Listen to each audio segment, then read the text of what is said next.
Well, Mike and Rebecca, for so many people, there's dreams of having your own plot of land and carving out your destiny from there. But the Kilcher Family Homestead, they started doing that over 80 years ago, and today, it's a place where you can learn how to do the same.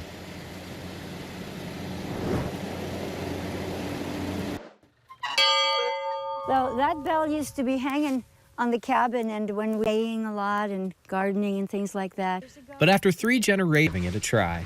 It's a quiet place with breathtaking views of catchments that made life out here possible, each one with a story. And it wasn't unloaded.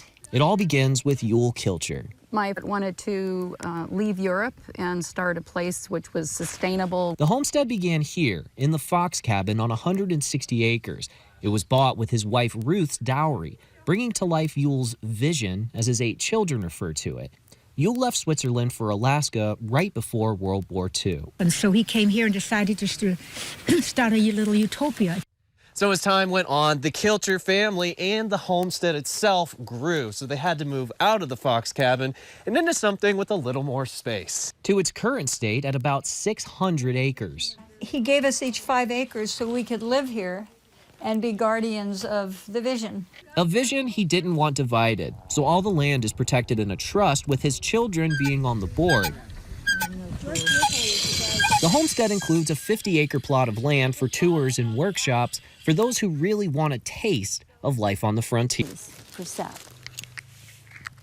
You like That's it? really good. And see what it's like to grow up on a homestead. There were 10 of us who would sit around this table. Usually there was 2 kids to a bunk, like, a teenager with a toddler. Or if you're lucky, hear one of the pre-dinner songs they grew up with. Danket, danket dem Herrn. They said the rule was no song, no food. People have been coming to the homestead for years to learn the history, and yes, that is JFK when he was a senator. And the whole time, there's one person who most of the Kilcher family believes doesn't get enough credit for what's here now. It takes an idealist to get it to the ground, and then it takes a doer to make it happen. And so he was the idealist. I think growing up, Mom was more the doer. And remember, no one would know what Yule's vision was. I mean, he was just trying to teach what we did every day to people who weren't dominating it, settling it like we did. It's the love of the land that has been instilled in us so much.